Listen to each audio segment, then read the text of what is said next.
অবস্থা সবার? ওলু শহরের খুব কাছাকাছি একটা জায়গায় অনেক সুন্দর একটা প্লেস আছে, আজকে আমরা সেখানে আসছি। তো আজকে এই জায়গাটা দেখানোর চেষ্টা করবো আপনাদেরকে।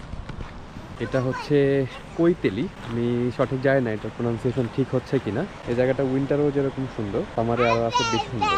এই জায়গাটা আসলে এই খরস্রোতা বলে এটাকে খুব সম্ভবত, আমি শুদ্ধ বাংলা খুব ভালো পারি না। খরস্রোতা নদীর কারণে এই জায়গাটা আসলে এত সুন্দর।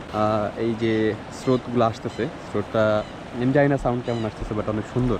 অনেক পুরাতন পাথর এখানে, পাথরগুলো দেখলে আসলে মনে হতেছে পিছলা খাবে, কিন্তু আসলে এরকম না। আর চারিদিকে স্রোতের খুব সুন্দর একটা শব্দ আসতেছে, শেষ বিকেলের আলো আর স্রোতের অসম্ভব সুন্দর শব্দ, দুইটা মিলায় আসলে অনেক সুন্দর একটা পরিবেশ তৈরি করছে এখানে। আমরা স্রোতের একদম কাছাকাছি চলে আসছি। এই জায়গা থেকে সব থেকে ভালো স্রোতটা দেখা যায়। এইখানে এইটার পাথরের সাথে খুব জোরে ধাক্কা খাচ্ছে দেখে অনেক জোরে শব্দ হয়েছে। ছোটোখাটো লাভলক ব্রিজে চলে আসছি ঘুরতে ঘুরতে।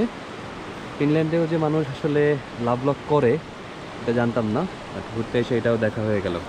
আসলে কিছু কিছু জায়গা ক্যামেরার চোখে যত সুন্দর, তার থেকে নিজের চোখে বেশি সুন্দর। এই জায়গাটা ঠিক এরকম।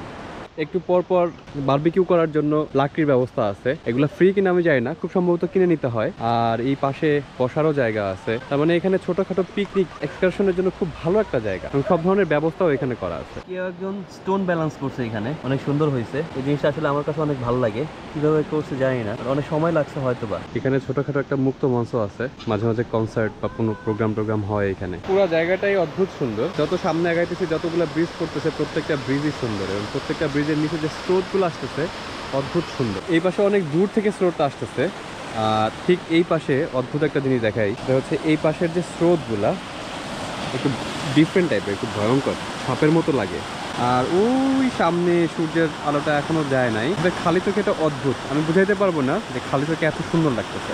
ঘুরতে ঘুরতে একটা মজার জিনিস দেখে ফেলছি, এই যে হাঁসগুলা, একটা হাঁস, মা হাঁস তার 4টা বাচ্চা নিয়ে হাঁটতেছে। এই হাঁসগুলা উঠতে পারে, এবং এই হাঁসগুলাই উইন্টারে বাংলাদেশে চলে যায় উড়ে উড়ে। আমি বেশি কাছে যাচ্ছি না, কারণ এরা ভয় পাবে, আর এদেরকে আসলে ভয় দেওয়া ঠিক হবে না। বাট দেখতে একদম বাংলাদেশি হাঁসের মতো লাগতেছে। আমার কাছে কি মনে হয়, এই হাঁসগুলা বাংলাদেশের যে কিছু হাঁস বাংলাদেশের থেকে গেছে, এবং তারা পরে আর আসতে চায় নাই। পরে আসলে বাংলাদেশের যে পাতি হাঁস যেটাকে বলে, সেটার জন্ম হয়েছে। না না, ভয় পাও না, ভয় পাও না। Pack pack pack pack pack pack. বাবু আসলে ডাকি যাইতে মানা করতেছে। ডাকিকে সে একটু জুস দিতেছে। বাবু, ডাকি তো জুস খায় না বাবা। ওই যে ওরা পানিতে চলে যাচ্ছে, দেখেছো? হাঁসগুলা আসলে একটু ডিস্টার্ব, তারা পানিতে চলে গেছে। আমরা আর ডিস্টার্ব না করি। তো আমাদের কৈতালি ট্যুর এখানেই শেষ হয়ে গেল। পরবর্তী কোনো ব্লগে দেখা হবে। ভালো থাকবেন। আসসালামু আলাইকুম।